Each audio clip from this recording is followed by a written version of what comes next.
Hello, hello. Happy Thursday, or Montessori Day, as I like to call it. Give me just a moment as I'm letting everybody trickle in. Before I introduce our next speaker, I wanted to do some real quick housekeeping. I'm really excited to announce that Dr. Duca has created the video that we asked her for.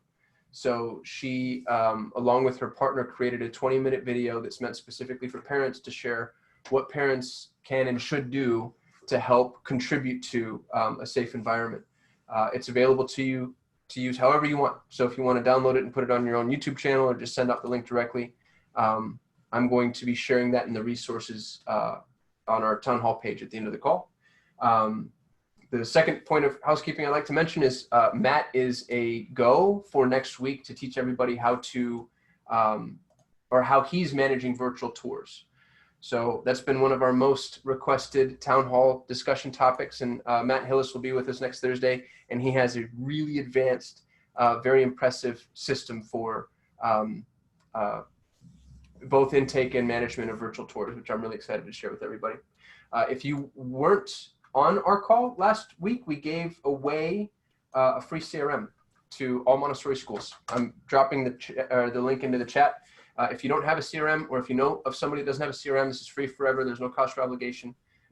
There's also no ascension here. The CRM is functional as is. So if you want to opt in for that, we strongly encourage it. We're also going to be hosting a free CRM training at some point. Anybody who's opted into our free CRM, we're going to have a webinar that sort of walks through how to use it, best practices, and then gives you the opportunity to answer any questions. We won't take up a town hall space for that since it's not applicable to everybody, but I do want to make sure that we make that resource available. And of course, that will be recorded. Lastly, Nito made all of our course material open to all First Plane members. We have over 30 premium courses. All courses were made specifically for Montessori schools, and the First Plane is absolutely free. So if you haven't signed up for our First Plane, please do so, because there's an immense amount of value there, and there's no cost to it any longer. We opened it up post-COVID. All of that said, I'm really excited to introduce our guest today. He's an expert in the space and has some thought leadership available to us that I think is possibly one of the most important things that we can do for the safety and security of our schools. So with no further preface, Paul, thank you so much for being here. And would you mind telling us a little bit about yourself, sir? Certainly. Thank you, Kasem. My name is Paul Bemis. I am an engineer, a mechanical and electrical. I graduated from the University of New Hampshire. I'm a native of the state. Grew up in a very small town up north in New Hampshire. Went to Plymouth Area High School, went to UNH, became a mechanical engineer, went to Northeastern for electrical engineering and finally business, and worked in the computer industry most of my life for Hewlett-Packard, among others, for a long time, and then more recently got involved in the software business, computational fluid dynamics. If any of you know the company or knew the company Fluent up at the Upper Valley in the Lebanon area, I was vice president of marketing for them for about 10 years. And they are market leaders in the field of computational fluid dynamics. So very quickly, fluid dynamics is the study of a fluid, and as you should be aware, fluids are both compressible and incompressible. We often think of fluids in the incompressible state, such as water or oil. But fluids are also compressible, like air. And air modeling is an area that I've been involved with since I left the Fluent Corporation and formed my own company in 2008. Airflow modeling. Now, we generally model it for data centers. We are data center design experts, and we spend a lot of time inside data centers modeling airflow because, of course, computers are cooled by air. But we also do buildings in general, and we do air quality, we do external flows, we do odor control, we do smoke mitigation, generally related to design. Architecture, engineering, and construction is the market segment that we hang around in. Most recently, I have been involved with the modeling of fluids in buildings for COVID-19 transmission, because it became evident to us fairly early on that the dominant characteristic for transmission, what they call the primary vector for transmission, was aerosol and in an indoor space. I should also mention the upper right-hand corner here, I have ASHRAE. ASHRAE is the organization that sets the specifications for buildings. ASHRAE stands for the American Society of Heating, Refrigeration, Heating, Refrigeration, Air Conditioning Engineering. Very long title. Dates back some time, back to the 1960s really. But it consists of 80,000 members worldwide, and their job, among other things, is to help set the standards for indoor air for buildings, as well as insulation and solar and heat pumps and energy efficiency and things like that. I'm a member of the group. I'm a vice president. I'm actually the president-elect. I was the president last year, and now I'm the president-elect. I'll be the president again next year. So I've been pretty involved with ASHRAE in the Granite State, and we offered this webinar as a webinar in our series in May. And there is a link to the full recording if you'd like to see it. I don't know if I'll have a chance to go through all of it today in the time we have, because we want to open it up for a lot of questions towards the end. I'm going to do the best job I can in getting through the relevant material and show you what you have in mind. So let me just go ahead and give you a little bit of background here. The current model of disease transmission that had been used up until really recently was dated back to the 1930s by a fellow named, that worked on by a fellow named William Wells on tuberculosis transmission. And he had this concept that he promoted where the droplets coming out of someone's mouth were in fact broken down into various groups, a cutoff level, for example, of 5 to 10 micrometers. And the problem with that is that we now know that's in fact not true. Recent work reveals that coughs and sneezes are actually multi-phase events. Multi-phase means that they have different phases. For example, ice is a solid phase. Water is a good one. It can be both a solid, a liquid, and a vapor. Those are 3 phases of ice or of water. The coughs are like that too, as are sneezes. They are multi-phase. They have solid material, which is kind of yucky, as you are aware. They have liquid material, of course, and they have a vapor phase. Now, the first 2 are the ones everybody talks about. Stay 6 feet away from one another. That has to do with the first 2. That has to do with both the solid state and the liquid state, okay? But the vapor state, which is generally referred to as an aerosol, actually makes a cloud. And that cloud can travel upwards of 30 feet, can have exit velocities in the range of 30 to 100 feet per second. It is influenced by temperature, humidity, and of course, relevant airflow, such as HVAC equipment. So if you've got the heating system on or the cooling system on and you're ventilating and somebody has COVID-19, it's going to travel through that system and it's going to be influenced by the airflow in that room based on the position of the supply and return diffusers in that room. And once it's evaporated, the nuclei of COVID-19 can stay in the air for a long time. They are estimating it to be upwards of hours. Now, there's some multimedia that I generally show here that I may be able to show if I can get it to go. And it may gross you out a little bit when I do it, but here it is over here. This is a representation of a sneeze. So this is going to pretty much gross you out. And you notice the distance there being about 20 inches. And you see all the particulate coming out, and you see that going into a vapor phase. This is a healthy person recorded at 2,000 frames a second, happening over the period of about a quarter of a second. And you notice all of the particulate going into the air there. Now this is a little bit further out. This is 2,000 frames a second. We've stepped back a little further. Duration, again, a quarter of a second. Healthy person during what is called a violent exhalation. This is part of Libya Barbera's work. She's an MIT researcher and has done a lot of work in this area. And she's a mechanical engineer, but also has been working in the medical field. She was first influenced by the SARS breakout when she was an undergrad in Canada. So there's some pretty yucky stuff going on there, and Lydia's site is here if you want to visit her. It's just fascinating stuff to go have a look. So let me go on a bit. There's another documentary. I'm not going to spend time there, but let me talk about super spreader events. There was a person, Jonathan Kay, who was in our first webinar, who was very good. He did some very good work. They call it shoe gum work, don't they, in the detective business? He took a look at super spreader events and he researched them. He found 54. Super spreader event is a situation where a large group of people get sick from typically one person. And he found that 9 were actually linked to religious services, greater than 9 actually, that 19 involved parties or mass funerals, attendings, weddings, funerals, face-to-face business meetings. You get the idea. And many of us here know about the Biogen conference in February. That was in Boston. What's happening is when people get together in a group where the air is relatively stagnant, you have the opportunity for a super spreader event. And this has been borne out by, this is all just empirical evidence. This is what he found. And 38 of the 54 that he found involved 2 or more of these kinds of activities. So, you know, religious events, funerals, weddings.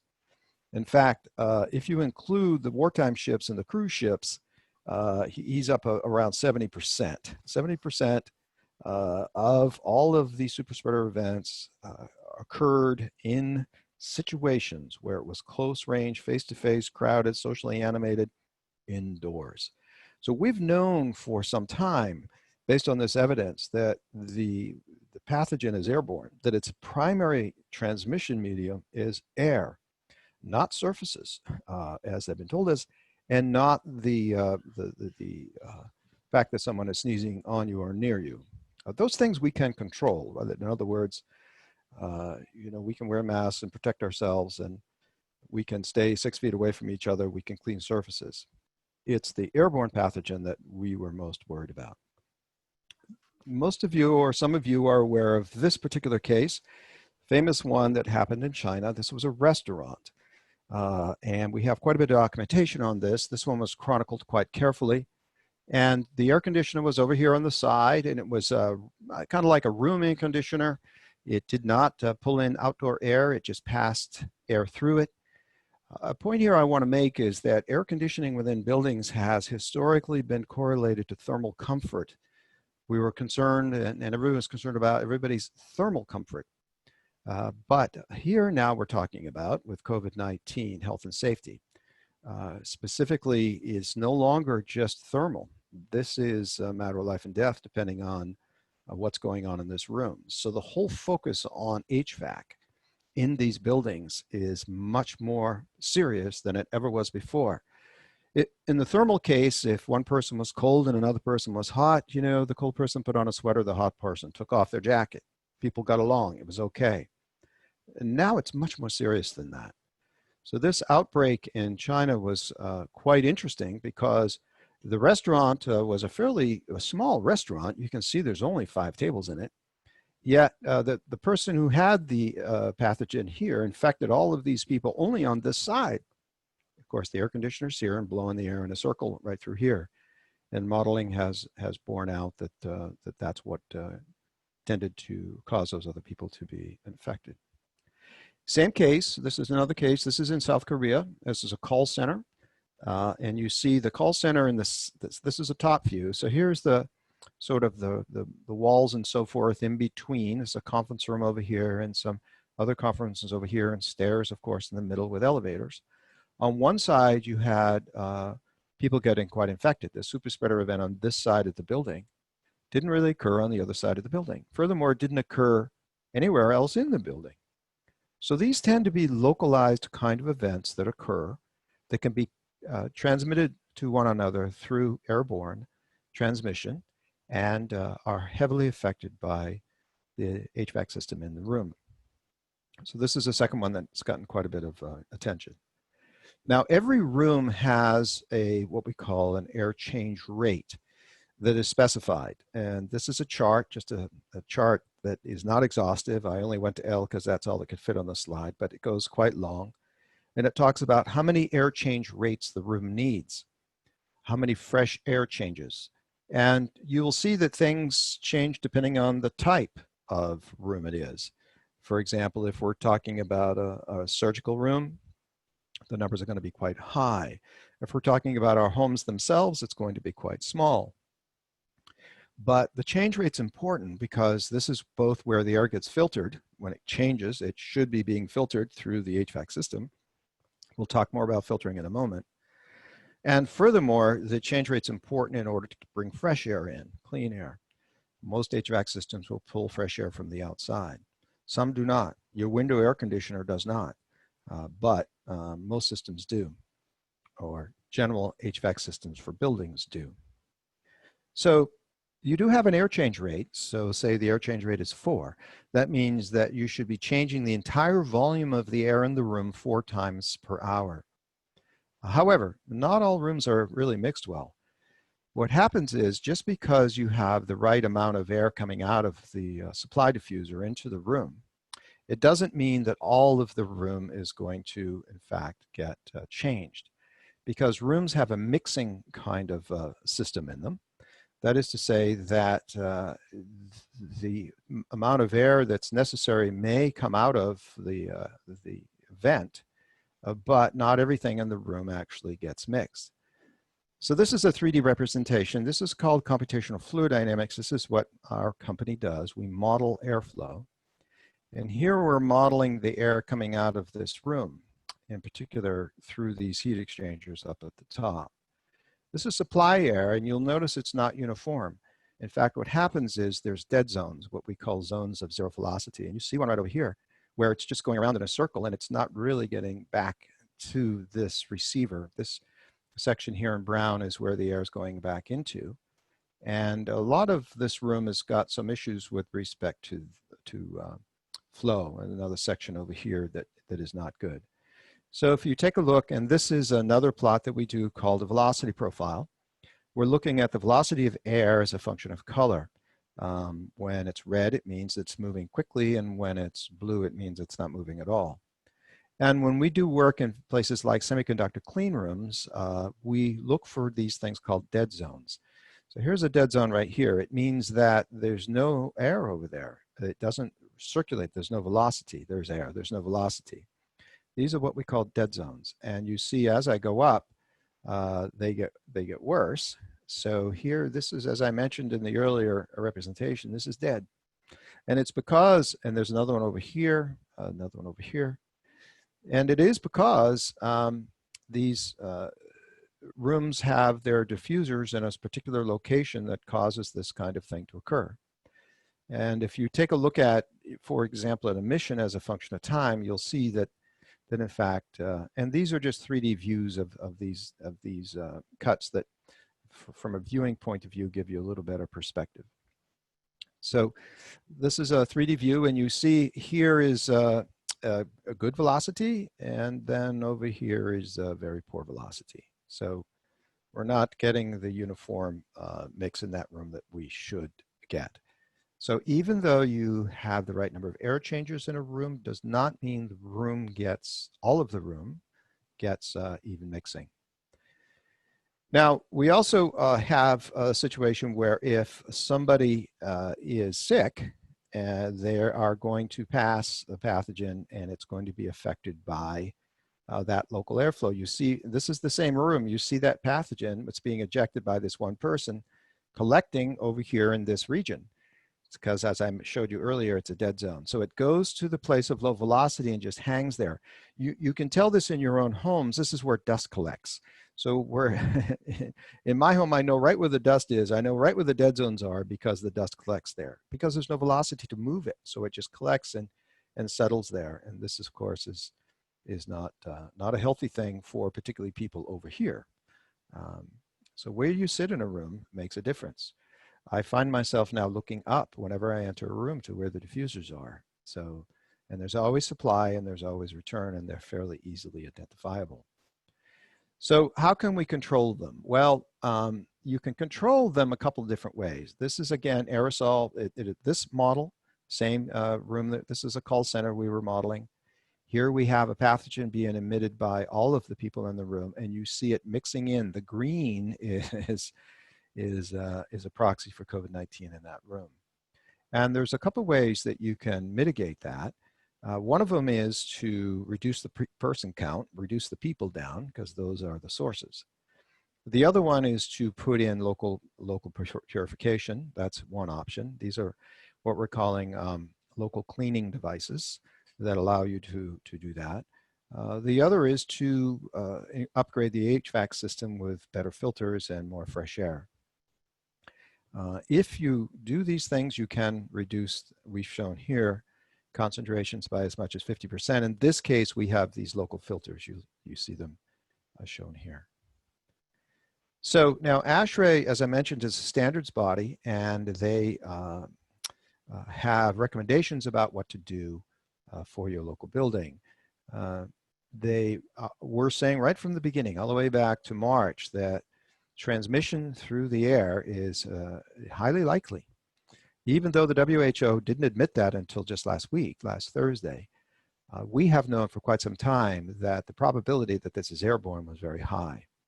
And so the focus on heating, ventilation, air conditioning was there. And ASHRAE formed an epidemic task force to focus on this. And I've been interacting with that team. Their recommendations are that ventilation should be provided, that the level of ventilation filtration should increase, the amount of fresh air contribution should increase to help mitigate this transmission. And we'll get into a little more of that in a moment. So how do you manage it? What do you do? What are the things that we can do to mitigate the spread? The first thing is that they have updated their guidance for all of these facilities, including education. And they basically come down to the following things. First of all, don't make it worse. Shutting off the air conditioner system is not preferred. That doesn't help you. That makes everything dead, as an example of doing harm. They're recommending increasing the amount of clean outside air being supplied. Now, this flies right in the face of energy efficiency, by the way. These things are often dichotomous in terms of solutions. They pull against one another. So you have the introduction of outside air, particularly when it's cold out. Now you're going to have to heat that up. That takes more energy. But it gives you a better freshness. It gives you a better opportunity to dilute the pathogen. We're infected by something called a viral load. The reaction in our respiratory system is triggered by a certain concentration of the pathogen. It is not one little speck that will bother you. It is a concentration that will bother you. It will bother us all differently, by the way, because we are all a little different in our genetic composition. But it's the concentration, and so diluting the concentration is a good thing to do. The second thing they're recommending is increasing the level of filtration to MERV 13. MERV is a standard recommendation. It's a level. 13 is higher than 8. The bigger the better. MERV stands for minimum efficiency rating value. It is how they measure filters. For example, your home air conditioning system typically will operate at MERV 8. They're recommending go up to MERV 13. Now, the problem with going up to MERV 13 may be that the fans and your air handler for your building aren't sufficient enough to overcome the pressure drop caused by the added filtration. The analogy is putting your hand over the end of the vacuum cleaner, particularly on the return side. You put your hand over it, nothing comes out the other side. It won't vacuum. The fan's running, but nothing comes out of it. This is the same problem you run into as you increase the level of filtration in a system. You'll finally get to a point where there's not much coming out of it anymore, and you reduce its efficiency because it just doesn't have the power to pull across that filter. However, they are recommending go to MERV 13 where possible. It's why it says where possible. Install air cleaning and disinfection technologies such as UV. UV is ultraviolet light irradiation. That is just like the sunlight will kill pathogens, and we'll kill this one as well. And also supplemental existing systems with, if you cannot do the above because of the reasons I mentioned, then put in some supplemental units. This is something that we're working on at my company, is trying to come up with a low-cost portable HEPA filter system with UV in it that can be used at low cost. Most of these things are fairly expensive. So now there are some areas that they are concerned about. These are ASHRAE slides. This is ASHRAE material. Okay, so if you're shutting down the building, there's some key steps you need to take about reopening them during pandemic mode. This is an example of a classroom right here. This is one that, in fact, Dennis was working on, who is on my webinar in May and also is part of the epidemic task force. Very classical representation. This is the inlet up here, and that's the outlet. So what you've got going on is a loop right over there.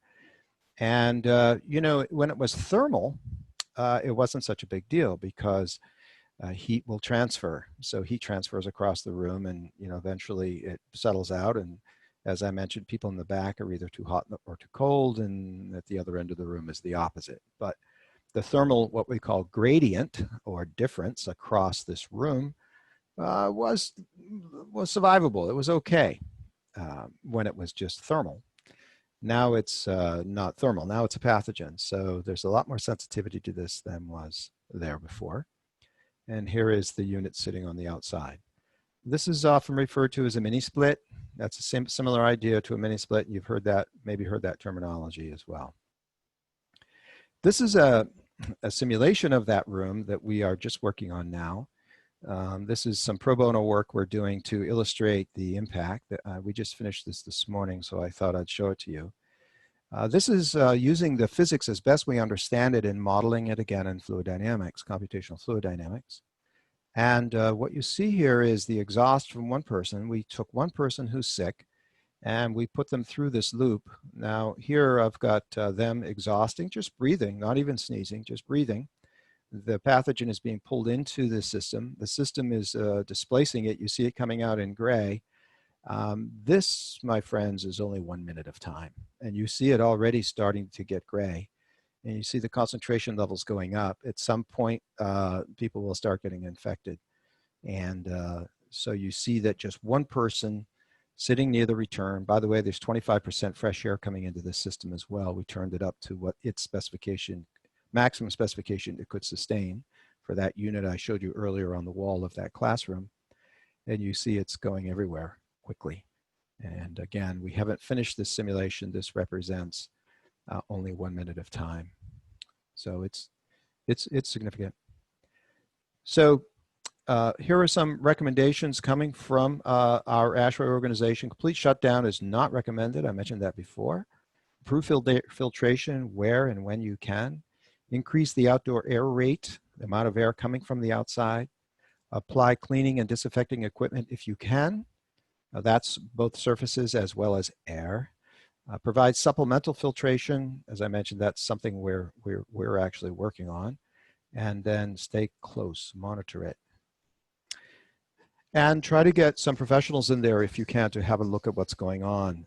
There are commissioning people. There's organizations in our own state that are working on this that you can contact. I do know of some of them. They'll come in and do things like make sure the number of air changes. I read a study recently out of Imperial College in London. It was in cooperation with Penn State, and they found that in a given high school classroom in Pennsylvania, raising the air change rate to the specified quantity set by ASHRAE was as effective as vaccinating 60% of the population of that room. And it can be done today. So simple things like getting the air change rate up to where it needs to be for a given room will have significant positive benefits on the population of the room. And furthermore, if you can also increase the level of filtration, it's even better. So the workflow that they recommend is, you know, this is what a third party would do for you if you hire them. They'd assess what's going on, they'd document deficiencies, they'd develop a plan, they would put in a sequence of operation. This is the right way to do it. They would print out the current set points that's currently working on the building automation system. They would do backups. So ASHRAE has a procedure here that they have put in place for what should be done. And I'm recommending that our schools in our state, I'm recommending they all do it and try to make sure that these things are up to date. Then, of course, you walk the facility, you consult insurers, you do quite a bit of work. You make small changes at a time. Don't do anything too drastic. This is true in any kind of large system. You want to change a little at a time so it doesn't have pronounced effects on you. and then keep good records. Then analyze what's been done, figure out what you've learned from it so that you don't make mistakes again, and keep the improvements moving, and then have an emergency plan. So these are some things that we recommend. Again, this is just a reiteration: higher outside rates, higher efficiency filters, air cleaners, tighten up the ducts and dampers, control it, monitor it, pay attention to your heating, cooling, ventilation system. Now, I suspect that was very quick, and I suspect that's going to prompt a lot of questions and discussions. I did it intentionally fairly quickly so that we could open it up for questions.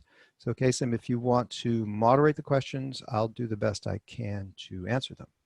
Yes, Paul, that was really amazing. Thank you for that. I also really appreciate the actionable advice that you offered. I think that was very helpful, just having bullet pointed lists of what we can do. One of the biggest questions we're getting is, do you have any recommendations for what to look for in a portable HEPA filter? Anything specific or any brands that you like? No, I don't. As I mentioned, we're working on a design now. To be honest, these things are right now, the ones that we're seeing on the market are expensive. They're on wheels, they're portable, but they're on wheels. We are working on a design we think is better. So we've taken it upon ourselves to try to solve this problem. So I don't have any specific recommendations at the moment other than stay tuned, I guess is the point. Okay. In the interim, I'm seeing things on Amazon ranging from $100 to $300 or $400. Is it, I mean, something better than nothing type of scenario where we should pick one up? And most of the items you see on Amazon are for personal home use. They're not for personal home use, yes. For a classroom, they're not, they don't have enough volumetric flow rate. Remember that a room, if you have, let's say a 20, I don't know what your room size is, 20 by 20, let's assume by 10, that's a 4,000 cubic foot room. You're going to need to have at least 100 CFM to do that in for, I mean, 40 minutes, 50 minutes. You want to be able to flush that room during a class. So you need enough capacity. You need enough volume to really to do it in a period of time that's going to work for the environment that you're operating in.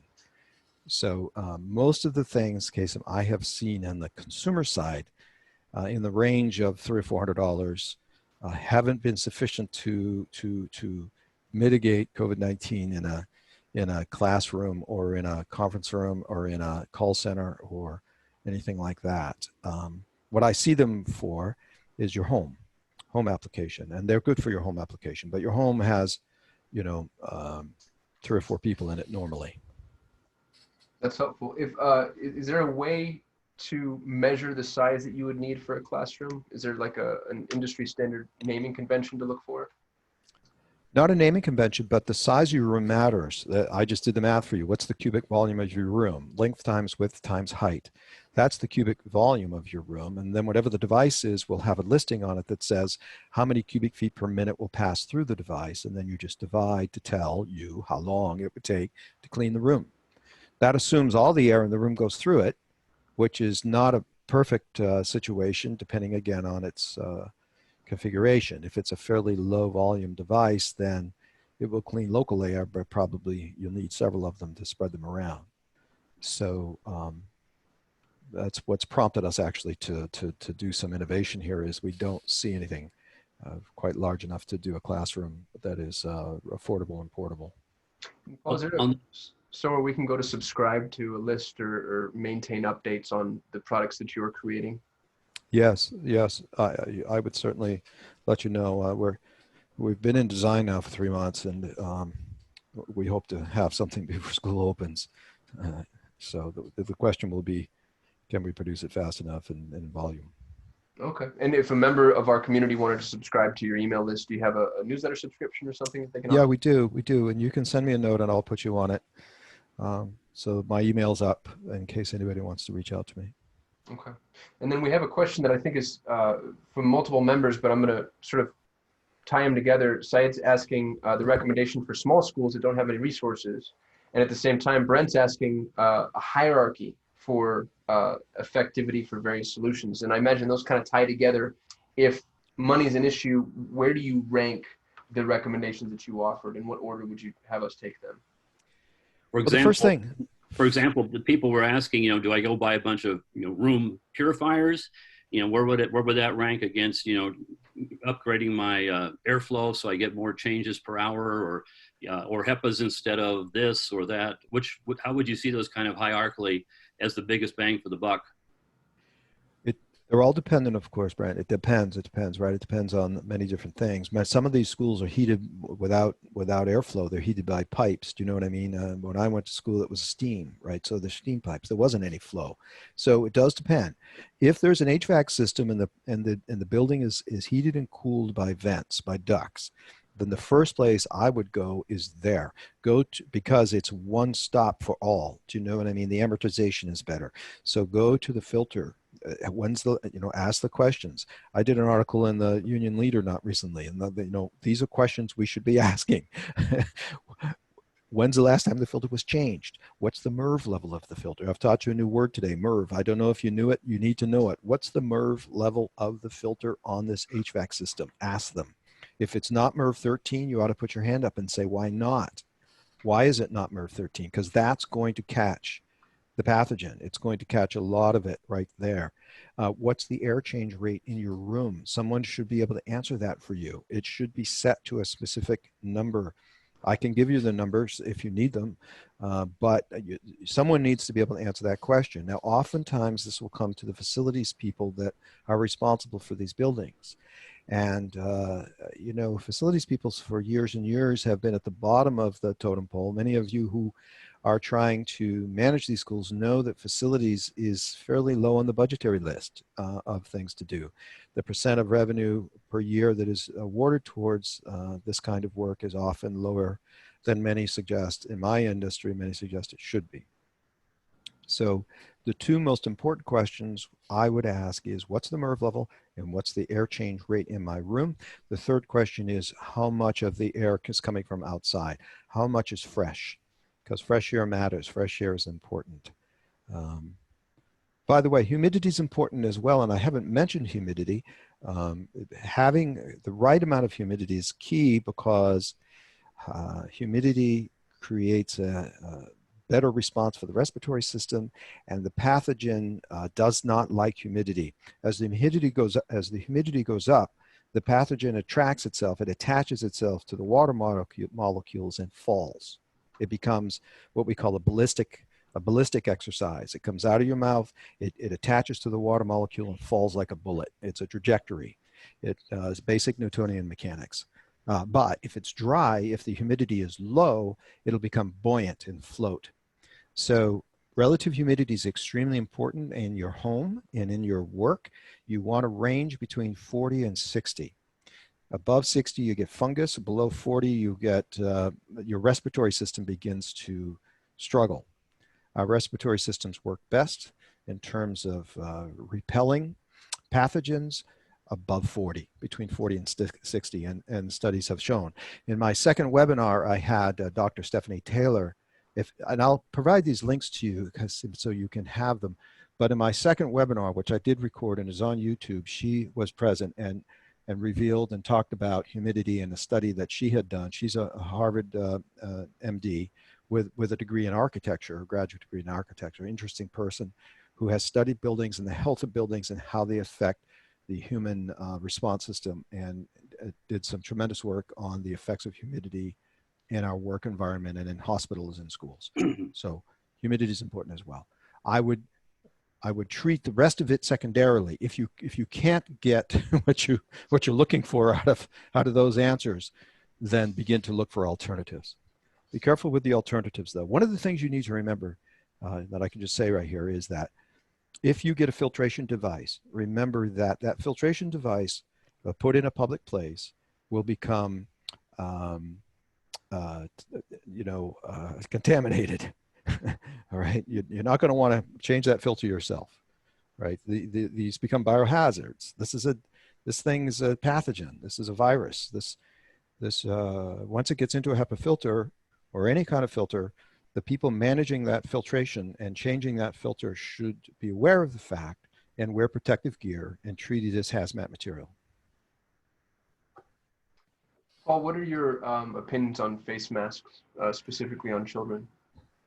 Well, face masks help. Face masks work, and the whole debate about children is a wild card, and I understand all the perspectives on it. Children don't like to follow directions. Children, I have 4 children. They're grown now, but I've been through this process, and managing children is a challenge in and of itself. But face masks tend, as you can tell, to reduce this transmission because they trap it. They at least trap some of it. Um, they're not HEPA either, but HEPA traps to 0.3 microns. It's generally felt that the general science suggests the pathogen operates in the 1 micron space. So HEPA will trap it, but masks aren't HEPA, or you wouldn't be able to breathe very easily. So they will help. They won't cure everything, but they will definitely attenuate transmission. If airborne spread is the primary concern, is social distancing or creating a pod arrangement, does that become a moot point? Now you're venturing into opinion, because there's no clear science on this. I don't think doing it hurts. Social distancing doesn't hurt, because remember the sneeze I showed you has 2 phases. It's a 3-phase, it's a multi-phase event, but there's certainly 2 phases that are going to occur if you're within 6 foot of someone, right? I mean, we've all been talking to someone and felt it hit us at some point. So you don't want particulate hitting you. That's not ever a good thing. And so I don't think there's any downside at all to social distancing. Yet we've known for some time that social distancing was primarily predicated upon a science developed in the 1930s that was really not any more valid, or it's not that it was wrong. It's just that it has evolved since then to be more specific and more detailed. How can we figure out the air change rate of a current system? You just measure it. There are companies who measure it. All you need to do is put a device over the outlet and measure the volume.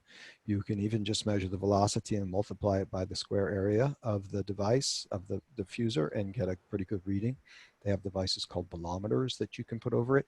When a building is commissioned, the commissioning people, if it's commissioned, the state of New Hampshire, by the way, does not require commissioning, but when the building is commissioned, someone comes in with a device and measures the flow coming out of all of those supply registers to confirm that the total amount of supply equals the change rate necessary to meet the minimum criteria for the room. That's how it's done. It's a fairly straightforward, very easy thing to do, and it is not expensive to do it. It doesn't take very long. It's a hood. You just stick it on it's a device you hold in your hand. You stick it over the register, you make a reading, you go to each register, you make a reading, add them up, and see if it meets the change rate. So there are companies that do that. There's even one in New Hampshire that offers a certification for it. They'll give you a certification if your building meets the specified criteria. And I can reference that if anybody wants it.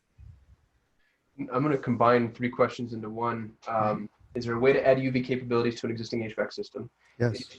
Yes. Okay. You put the UV in the system. Yes. Not inexpensive, but you can do it. Yes. And is UV CDC approved to kill viruses?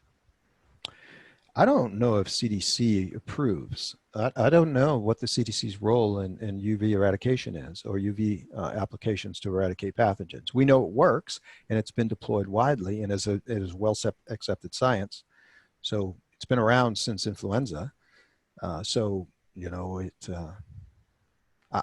would say yes, but I don't know that for sure. And then if a UV system is added to an HVAC system, is it safe to run while people are present? Yes. Yes. UV radiation, the concern about UV radiation is direct exposure to UV radiation. Okay. So it's like laying in the sun too long is not good for you either. But in this case, the UV radiation is inside the ductwork of the HVAC system, and humans are not exposed to it. It's light. So it stays inside the duct system and does not get exposed to humans. So yes, they're safe. Danielle says, I was told by our HVAC people that a MERV 13 will constrict our airflow. Yeah, that's what I said. Yeah, that's what I said in my presentation. Yeah, it will, a little bit. I mean, but That's like saying a mask will restrict my breathing. Yes, it will, but the alternative is worse. I mean, the question to ask is, is that the end of it? You're not going to do it because it's going to restrict. It will restrict, but will it restrict enough to reduce the airflow to the point where it does no longer meet the room change specification? I mean, that's the question. And try it. I mean, just because it's more restrictive, all filtering is restrictive. Face masks are restrictive. It's not sufficient for someone to say it's going to be more restrictive, therefore we're not going to do it. That's my opinion. That's not a proper answer. The right answer is it is more restrictive. Yes, we'll try it. But if it tends to reduce the air conditioning system or the cooling system to the point where it no longer meets the minimum requirements for air changes in the facility, then we have to look at a different solution. Now, the solution to that is get a bigger fan, get a bigger blower. Now, that's money, and that's fairly big money. That's when you begin to go, okay, well, if we can't afford that because it means a major HVAC overhaul, now you must look at local solutions, portable solutions. And that's the same conclusion we came to. The conclusion we came to was, in many cases, that's not going to be viable. It's not going to be viable to go to MERV 13 because there'll be too much restriction. Therefore, there needs to be a portable option. So we've been working on a design for a portable option. That's how we ended up there. Are you familiar with Active Pure Technology by Aris? No. What about Pure Air HVAC by Green Tech Environmental? No. But I would be willing to look at any of these. If anyone wants to send me a hyperlink to these things, I can look them over and tell you my professional opinion on them, but I am not familiar with those. That's kind of you, Paul. Thank you. Is there any benefit to leaving an outside door open? None at all.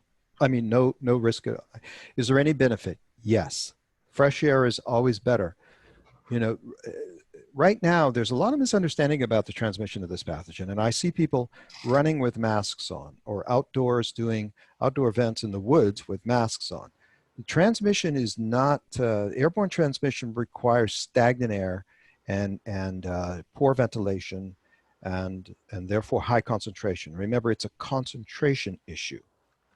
You have to be exposed to a sufficient concentration of the viral load for the reaction to trigger. Again, the level of that will change depending on the physiology of the person. However, you need to be exposed to a minimum viral load. The chances you'll get that outdoors are extremely low unless you're at a rock concert and you're all packed together underneath the tent at some event. So as long as you're far enough away from each other so that you're not going to get direct impact due to a solid or a liquid, and there's fresh air, and by the way, outdoors there's UV, so outdoors is best, and leaving a door open is great. The problem in New Hampshire we have with leaving the door open, of course, is temperature, so that's not going to work well for us as time goes on. But opening windows is a great thing, yes. For schools without a facilities department or in-house proficiency, what do you recommend searching for a company that can help with these services? Is this like your furnace company, HVAC company? Well, it's all buildings have something, right? You have a heating system. People who do heating know about this stuff. They're practitioners, they're contractors, but that's the first place I'd go. If the building you have has no air conditioning at all, and no air movement at all, then and all it has is heat, like I described to you, the one that I went to as a child, it just had steam heat. It had pipes that went through the room, and that was it. Other than that, you opened the window. A room like that is going to require a portable solution. I don't see any way out of it. Yeah. What would you say to people who believe there's a danger to those wearing a mask because it holds the pathogen on the face? Well, it's kind of a silly argument, Kasem, because if you're emitting the pathogen, you're already infected. So you know what I mean? You're already in, man. You're already, I don't think that holds much logic. And likewise to people who don't wear it. I mean, the question to ask is, how do I know that you're not, you know, a source right now? Right? How do I know that you're not a source of pathogen right now? How do I know you're not infected? There's a misunderstanding about this. They are now believing that that you are more likely to transmit the pathogen just before you begin to show symptoms. And by the way, they're also concluding that the amount of pathogen that you're emitting 2 to 3 days before symptoms arise is 1,000 times greater than it was with SARS. So these super spreader events are one person who pre-symptom is emitting pathogen at a rate 1,000 times greater than it was with SARS. So, you know, that's fairly significant. Absolutely. What change rate do we want in a room? What's the gold standard? Well, more is better, but you know, it depends on the room. So let's go back. I had a chart earlier. If I could get this thing to go. Here it is. Here's the chart here. This isn't exhaustive, but it depends on your room. If we're talking about classrooms, classrooms are 6 to 20. That's quite a range. That's 6 to 20, but at least 6. Thank you for that. Mm-hmm. And many Montessori schools are housed in non-traditional buildings without HVAC systems. With that in mind, what should the priority be for ventilation and air change? You have to look at the facility. They must have something. They've got a heating system, right? They have to have a heating system. I didn't get a chance. Ashway did a tour of the Montessori school in where is it? Is it Nashua area? I can't remember. I wasn't able to go, so I don't know what they have. It depends on what they have. They have to have something. They have to heat the place. I know some of them are passive solar, but fresh air makeup air is important. You have to have makeup air, or they wouldn't be able to get it certified. So it would depend. I'd have to look at the design. Somebody said Hollis Montessori. Yes, Hollis Montessori. That's the one. Yeah. Awesome. But I haven't been there myself. I missed that tour for some reason. If we have UV lights in the duct, do we still need MERV 13 filters? Yes. Is it better to try UV and spend money rather than air changes? I would go air change first. I would go MERV filter first. Get your filters. I mean, when's the last time the filters have been changed? This needs to be done regularly. And a lot of times they don't get changed often enough. So what's the maintenance on the filters? They should be changed at least once a year or twice a year. In schools, I would think at least twice a year, The second question is, what level are they? I'm willing to bet they're MERV 8. That's not enough. You need to move them up. The defense you're going to get is our air handlers can't do that. They won't. Well, you know, press that issue. Are you sure? Have you tried? Have you tested it? You know, because oftentimes fans are stronger than even the manufacturers say they are. They put a little bit of safety factor in them to make sure they meet the minimum requirements. I know this. I've been in data centers for 10 years. I know they oversupply. They do it intentionally as a way to make sure they meet the minimum standards. It's going to be no different in a building. From that point, so you've got the MERV filter, you've got the air change rate where it needs to be. Those are the two keys. I would then look at UV as a third option. Now, UV is going to be more expensive, so go for the things you can do first. Filters are cheap. Filters aren't that expensive, and getting the flow rate correct in your rooms is something called balancing, and that can generally be done inexpensively as well. So the low-hanging fruit is filters and change rate. Then go for UV if you can. That's really helpful. Thank you. We've got some specific use case questions. Do you mind me throwing those at you, Paul? Sure, I'm here. Rachel says, we have a steam heat with returns right next to the registers, and all are right under the windows. Is there anything we can do to improve this situation? It doesn't make sense. You have steam heat with registers right under the windows. Oh, I see. So there's steam going through the pipes, and then there's a heat register sitting above it. Yeah, you need portable ventilation. You need portable units. Because that's the same case I was telling you about, except I didn't have a register. So steam heat, by definition, is just a hot pipe. And the way the heat is transferred is through natural convection. There's no fan. So in those cases, you need some portable filtration. Susan asks, we have a freestanding blue light / ozone, which is quite potent and can run for 15, 30, or 1 hour. We have to stay away from that room for at least an hour or two afterwards. The freestanding much stronger than the HVAC. We get concerned for those with asthma. I'm not that familiar with ozone technology and what it does and doesn't do. I just don't know about that, to be honest. The recommendations that, again, ASHRAE are talking about are filtration and UV light. I've seen some talk about ozone work, but I don't know enough about it to weigh in on it. We've only got about 5 minutes left, so if you don't mind, I'd love to segue over to you more specifically. If somebody was interested in engaging with you or consulting with you, what's the best way to go about that? Send me an email. You've got my email address here at the end of this presentation. I'll see what I can do to help you. You know, I am becoming somewhat of an expert on this topic through the research and the modeling we've done. And we are a consulting services organization, and in addition to a software company. There may be something I can do for you, and I will try if I can. If not, I know people. I'm affiliated with others in the state who I can refer you to who might be able to help you. I'll try to help you. They're my kids too. That's really kind of you, Paul. I'm grateful to you. One introduction I'd love to make. She was actually on this call. I think she just left, but Dr. Karen Duca did a call with us a few weeks ago, and she's an infectious disease expert. And I feel that there could be a lot of synergistic overlap in terms of the work that you two are doing. So with your permission, I was going to try to rope her in on a combo, but I just noticed that she's not here. I'd be glad to talk to her. She can correct me.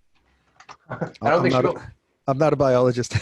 She chatted me asking for links to your other videos, so I think she's really interested in seeing more of what you have. And I apologize if we didn't get to everybody's questions. There were far too many. I tried to cherry pick the ones that were most applicable globally to the entire group. Paul has made himself available. I just ask that we be respectful of his time and maybe consolidate questions as much as possible. But grateful, Paul, so much for your help here. I think this has been really actionable and immense amounts of value for everybody on the call. At this point, I'm sure you know, but just in case you're new for whatever reason, we host all of our content post phone call is going to go up on the Needle Marketing site. So you can go to needlemarketing.com, and then on the homepage, you'll notice right under the banner is COVID-19 resources. And if you select town hall discussions, the recording of this call is going to be right here. All the additional resources, including all the links that Paul has mentioned, links to his other topics, if you want to hear more about those, will land here. And this should be up by EOD today or beginning of day tomorrow. We'll also send out an email to everybody on our list once this is up so that you have notice and notification. And don't forget, next week we are talking about virtual tours with Matt, which I'm really excited about. Paul, anything else that you want to add in closing? No, I don't think so. I think I covered the gist of it. There's more depth. I will give you the links to the videos that we've done. We are preparing to do another one. We're doing some research right now. Again, it's pro bono work that we're doing in the area of rate of transmission. I showed you one clip from that where you're looking at the time it takes for one person to emit a pathogen and spread to the rest of the room. The question we're trying to answer is, how long does it take? In other words, if you've got one person in your classroom who is sick, who is emitting pathogens, the COVID pathogen, how long will it take to contaminate the rest of the room? That is a function of airflow in the room again, you know, but we did make an assumption in this case. It was the classroom that Dennis was working on with us, Dennis Knight. And we took those specifications and put them into the model and then ran it. And we should have those results in the next few days. And we'll be able to give some guidance as to how long you have before everybody else gets sick, given some assumptions about flow in the room. That's great. When you share those resources, Paul, make sure to share those with our group as well via our newsletter. No problem. Awesome. Very grateful to you, sir. Thank you so much. To all of our members who keep showing up, this is fantastic. Really grateful to you. If there are topics that you want to hear about, thought leaders you want us to bring on, please let me know. I'd like to maybe start to try to build our curriculum out a little bit further. I shouldn't have used the word curriculum, sorry, but our slate of topics out a little bit further week by week. I think that might empower everybody to sort of schedule themselves. And you have my email because you get my emails, so just reply to those. Otherwise, Paul, thank you again. Really grateful to you. Thanks for everybody showing up, and we'll see you next week. All right. Thanks, everyone. Thanks, everyone. Take care.